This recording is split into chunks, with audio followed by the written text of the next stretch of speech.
Welcome to How to Sell More. Today, we are talking about affiliate marketing and how you can turn your customers, your network, or frankly, people who have no business selling for you, how you can turn them into your sales team. We're talking with Frank Chen, the founder of the Affiliate Incubator, and a man who has spent the last several years dedicating his, I say several, but I mean I think a decade. He has spent years dedicating his life to helping business owners, marketing teams, and sales professionals use affiliate marketing to generate more business. And it's almost like this hidden thing. You're going to hear all about it in the conversation. So I'm not going to take more time. I'm Mark Drager. Let's get into it.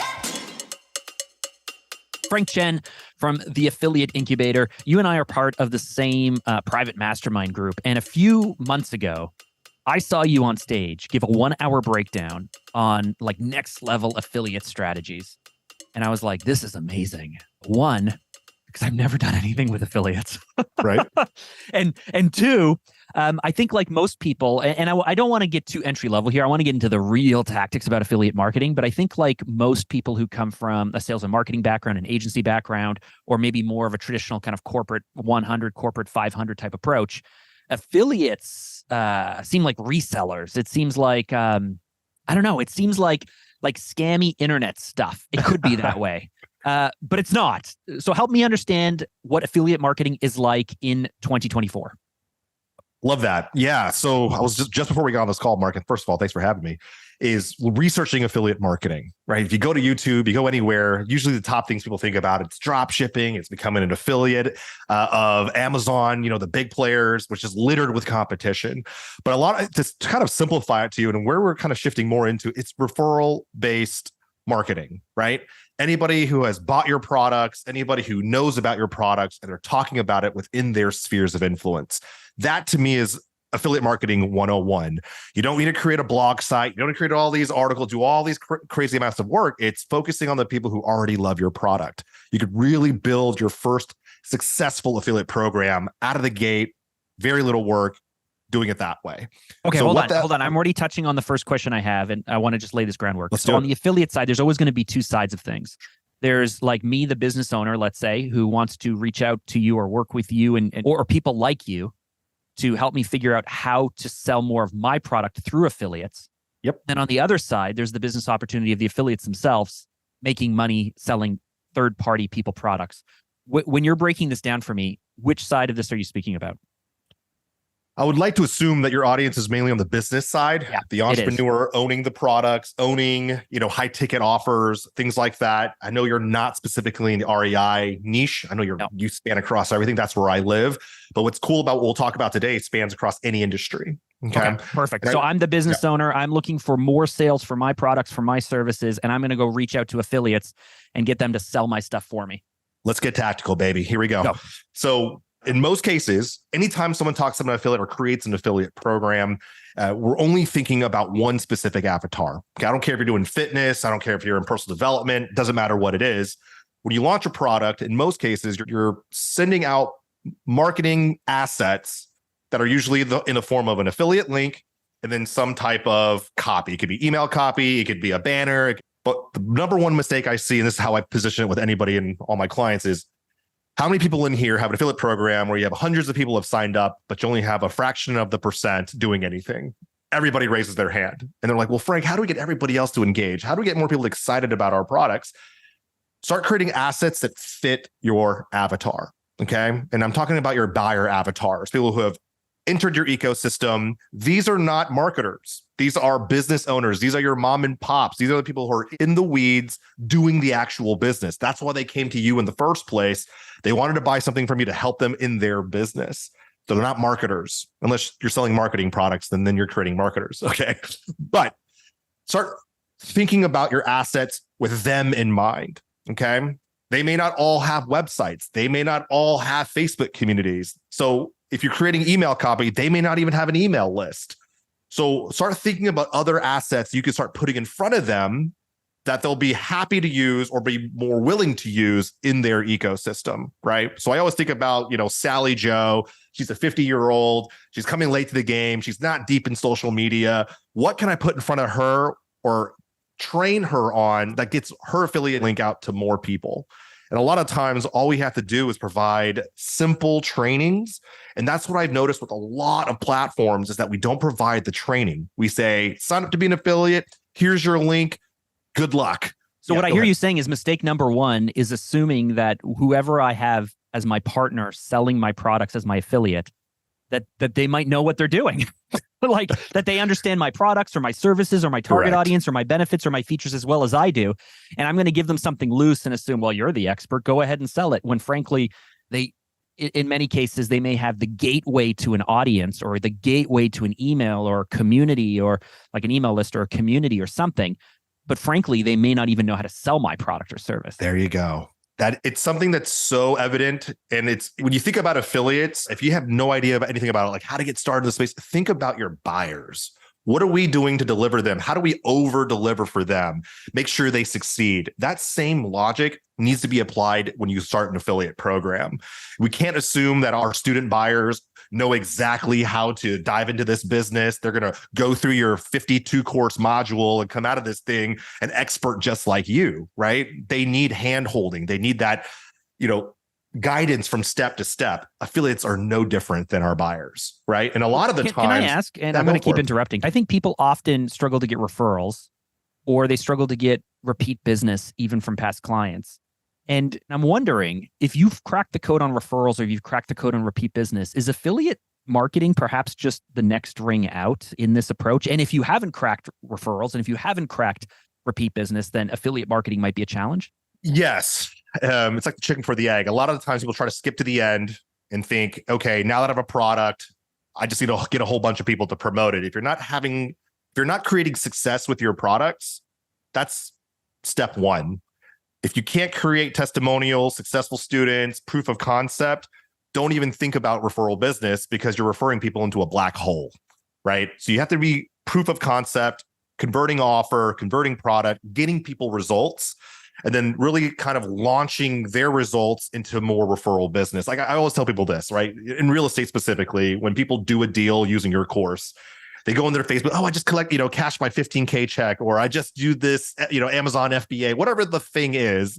When they post about their success in their social media, what do you typically see in the comments section, right? People are people DMing them. Hey, Steven, where'd you learn how to do that? Hey, where can I go to get more information? And no one knows your product better than someone who has made money with it. And a lot of the times we ignore those people and focus on the people who have no idea how to sell your product. And that's kind of where I'm trying to educate a lot of business owners is ignore the people who don't know your product, focus on the people that do and pour into them to build out your processes, build out your programs.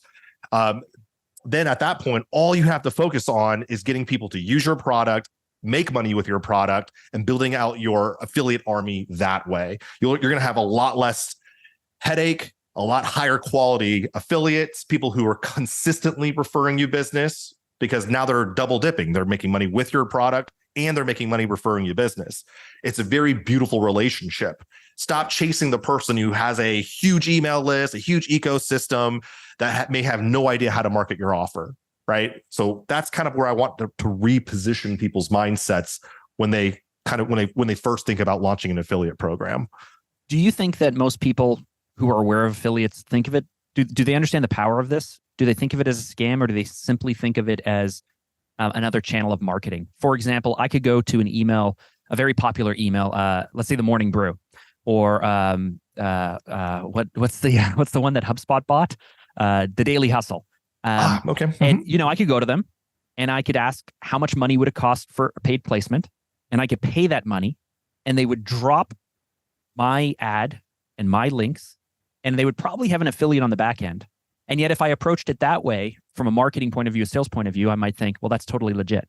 Now, on the other side, I might go out to a group of affiliates, or I might go out to business partners, or I might do a joint venture with someone, or I might say, Frank, your clients totally need my services. I'm going to go ahead and give you a link. So that way, every time you refer me business, you're going to get a commission on the back end for that introduction.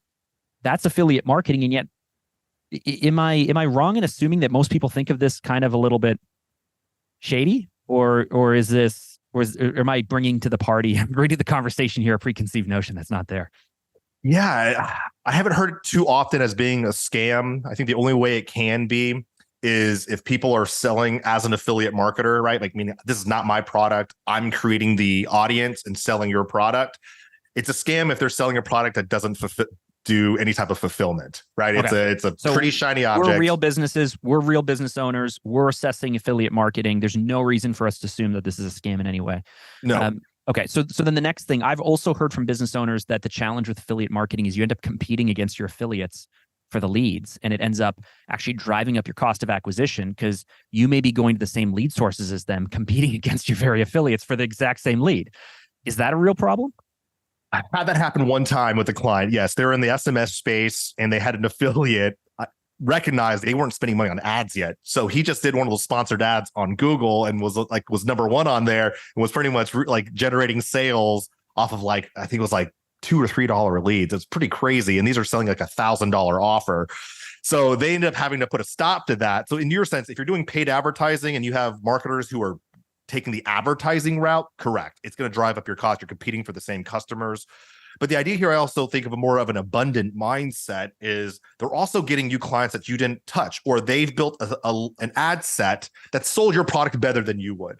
So it's time to be humble a little bit and kind of like explore what are our affiliates doing, borrowing their messaging. I use air quote, borrowing their messaging and, becoming more competitive in that sense.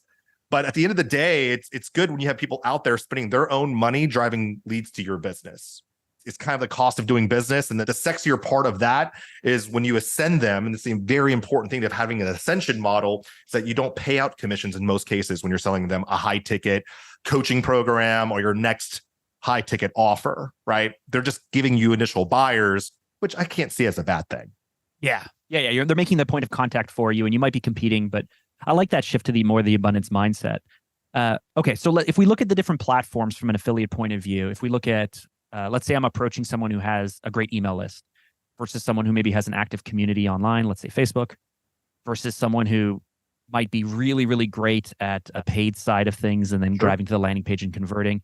I don't know what other options there might be. Those are just off the top of my head. But do you find that today there are certain areas that we might want to focus on? Or, my gosh, someone in our group talks a lot about the shout out strategy on Instagram, paying people to give you shout outs to a landing page. So there's all these different strategies or ways.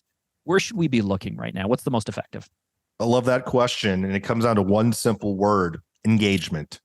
I work with a lot of people who say I have 400,000 people on my list, but the engagement is equal to someone who has a very highly engaged 50K list.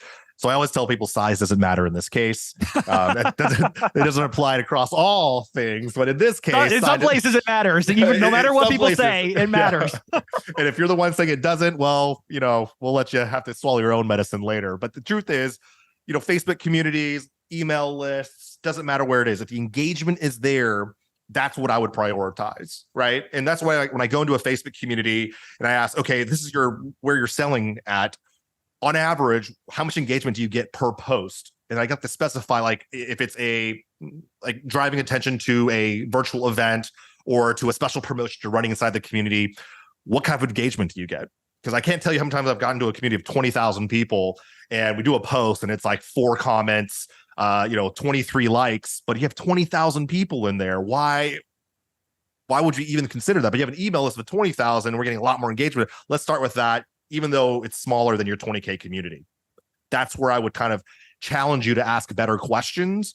But ultimately, each of these are opportunities. Coming back to our original point is having assets that fit within each of these. You need email copy, great, for your email list. You have a Facebook group, here's some sample posts that you can use that drives your affiliate link, and then teaching them just to put your affiliate link in the comment section. I know that's like probably 101 for people, but believe it or not, people still just take their affiliates, drop it in the post. You get very low engagement that way.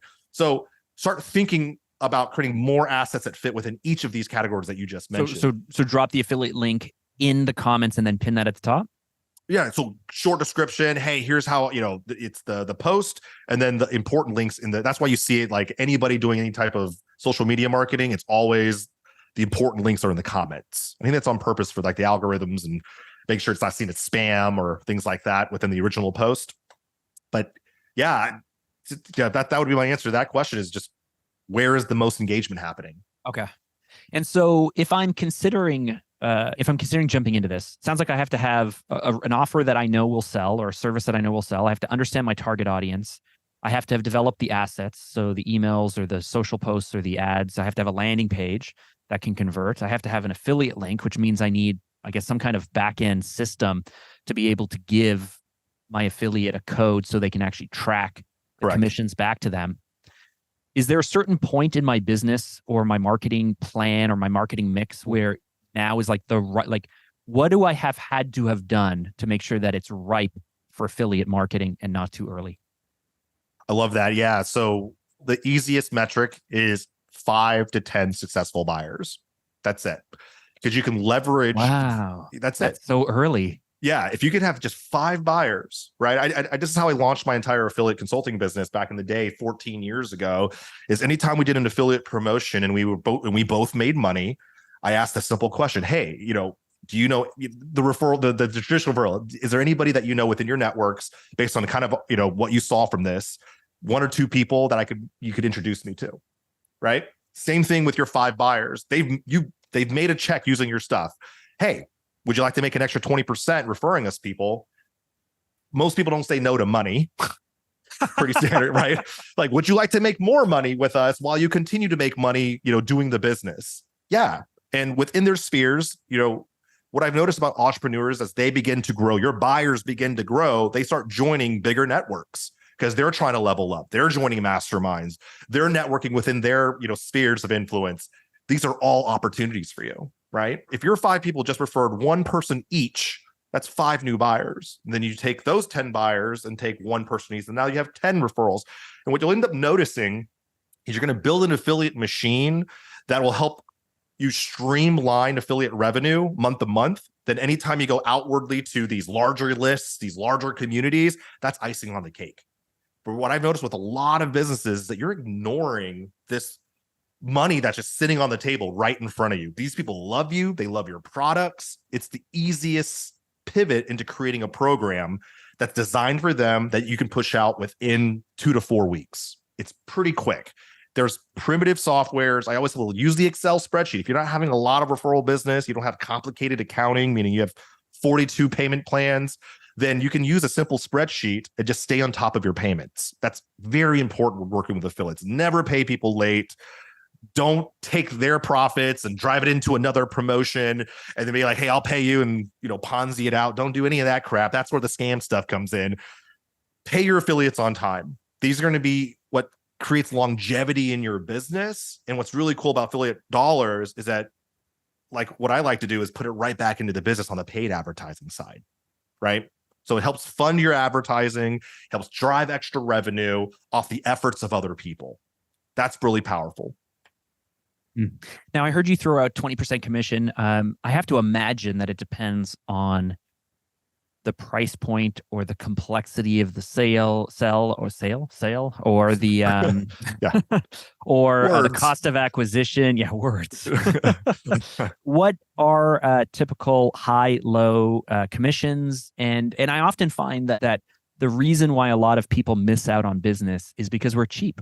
And that's great. I mean, being cheap is great. It's a great way to be able to control expenses and to get the most out of things. But sometimes you miss opportunities over a few percentage points, or frankly, a few $100s that in the grand scheme of things don't matter. So what are the appropriate ways for us to be looking at commission so it's not too low, but it's also we're not getting kind of robbed here?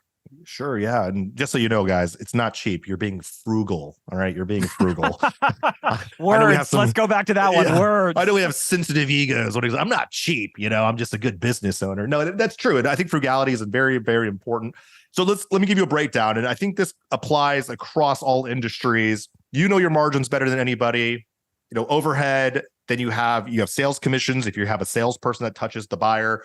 So on most like courses, education, let's call it sub $2,000 offers. In most cases, we do 50% commissions, right? Because ideally the fulfillment is all digital, pretty simple to push out. Not a lot of man resources are needed to do fulfillment. So 50% is a good starting point. And typically I'd go above or below 10%, meaning if you want to keep 60% and pay out 40, you can, but you taking 40 and paying 60 is going to open more doors for you. Okay. I always tell people. So this would apply to info products or SaaS products or anything with like a fixed cost of delivery, or ideally where you're going to be able to really scale out these things. So for SaaS, it's a bit different, right? Margins are a bit smaller because there's a lot more fulfillment needed there. I would say SaaS is typically around 15 to 30% of the monthly, right? That helps you kind of stay afloat as you begin to scale. Of the monthly recurring revenue forever? So that's another thing we're talking about. Lifetime cookie versus 6 months, 3 months. My analogy behind that is, if you were an affiliate of mine and you only promoted me once and you sent me buyers that I end up closing 6, 8, 9 months from now, and I sent you a commission check after 30 days, and then I sent you a commission check 9 months later, would you be mad at me if I sent you a check 9 months later? No, but it would depend. For me as a business owner, it would depend on churn and quality. Like I would want to actually measure out the lifetime value of this class of client. So what's also happening during this time, what I've noticed about a lot of SaaS products is there's a lot of monetization that happens within the software. These are not necessarily split with your affiliate. So lifetime value based on, say, me paying 30% for 12 months, but if this buyer in here is constantly buying stuff within my software, I'm more than happy to pay out that 30% on the $97 a month forever, because that keeps them sending me buyers of that quality forever. And that's the relationship I want to maintain on the front end. I don't want to stop. If on the other side, you find that people are turning over after 4 months or after a 60-day trial or something like that, you would just cut that affiliate? It's no skin off my back, because I only pay you on retention, right? So if your person turns out in 4 months, I don't pay you anymore, right? I only pay you on the cash collected from your leads. So say you stop promoting 4 months later and your people start churning out slowly. Guess what ends up happening? Hey, Frank, why is my commission check getting slower? Well, man, you stopped promoting.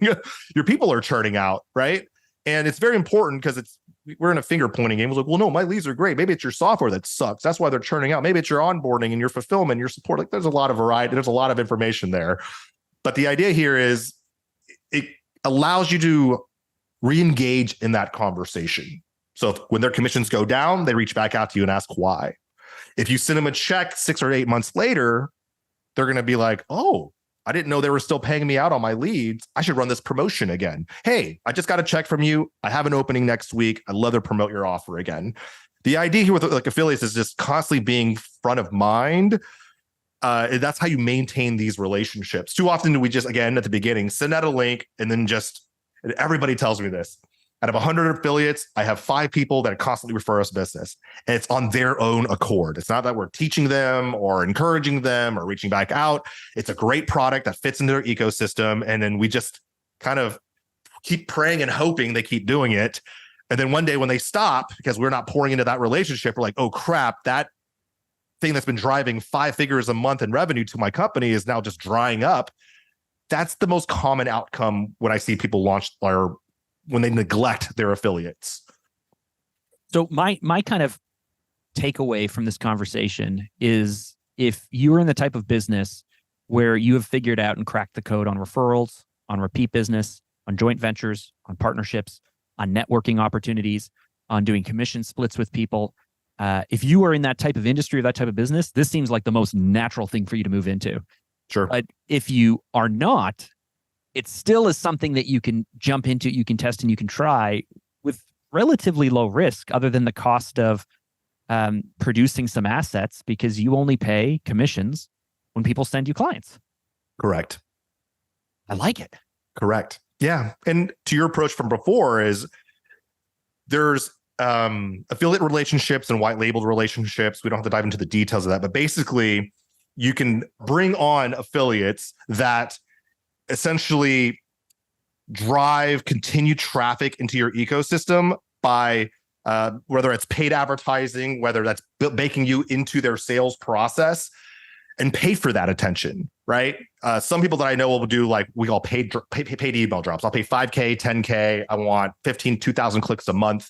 And then you don't pay any commissions on the sales that are generated. And that's all you do. That's becoming an advertising cost for you. So that's the only time that would cost you something, is if you wanted to go that route. But that's how you get your foot in the door with people who aren't willing to promote your offer without any type of proof there, right? It's how you prove your offer by paying for it. Otherwise, the free way is just having, successful students, successful clients, customers, and using that as a launching pad to generate referral business. That's what most people care about before working with you, is, does your product work? And what will my community get? I know it blows your mind, right? It's like they ask that one question is, well, if I do put this in front of what are they going to get out of it? Right? I don't care about just the dollar. I want people to be successful with what we're selling. Yeah. Right. Frank Chen from the Affiliate Incubator. Final question for you. I end every podcast by asking this question. I think it's always the most revealing. What is your number one tip or strategy to help us sell more? I would say, don't get stuck in perfecting and creating. A lot of the times, if you feel there's value you provide, you're an expert in your field, put it out there, sell it first, then build it. Because a lot of the times, most of us care about our reputation. At least I hope most of you guys do. Therefore, you're given an opportunity to over deliver on that promise. And at that point, you'll be able to build your product with the effort of your buyers. Too often I see people failure to launch because they're just so stuck in the minutia of creating. And then what ends up happening is it looks great, it's beautiful, and it's priced perfectly, and then no one buys it. And you're stuck there with all this resources poured into a product, and you're like, well, what do I do now? And that's where the headache begins. So sell the idea, get people excited about it. And if people buy, then you have the resources to make it freaking awesome.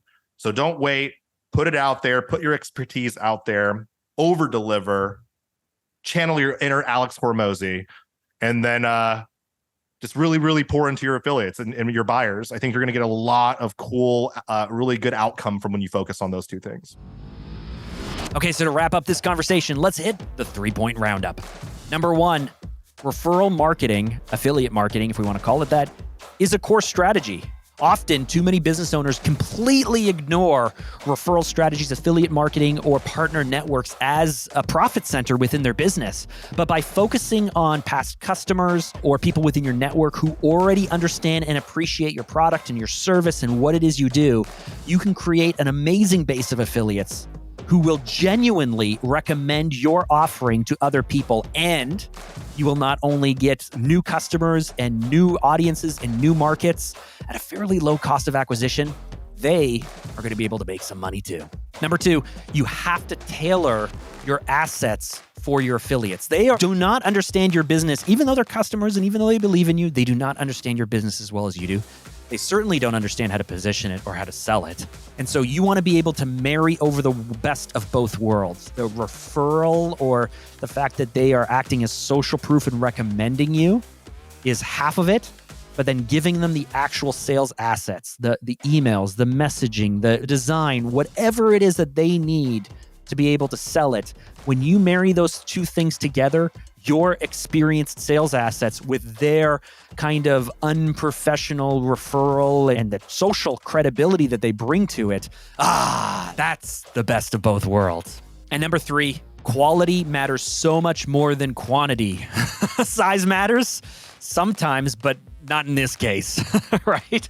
So you are looking for engaged people. And some of the best advice I've ever heard, I think I'm going to make an episode on this, is the idea that non-scalable strategies take you so much further than trying to make everything work in a system. And so really what you're looking for with your affiliates is you're looking for the people who are engaged, the people who can sell through, and the people who can really connect you with brand new audiences, brand new targets, brand new people, brand new markets. And so don't get distracted by the big numbers. Look for the people who have really tight connections. And so I want to thank Frank Chen for joining us. You can learn more about him by heading over and checking out his podcast, Affiliate Incubator. You can go to his website, theaffiliateincubator.com, on LinkedIn, Frank Chen, or on Instagram, The Affiliate Incubator. At the same time, while you're over on LinkedIn, why not give me a follow? My name is Mark Drager. You can also check us out on Instagram at Sales Loop Brand. And one last thing before you go, if you've made it this far into the show, you really should subscribe. And here's why. Every week, I share practical strategies and tips just like what Frank shared with us today to supercharge your business growth and to boost sales. With that, I'm Mark Drager. I hope you have an amazing day. I'll see you next time.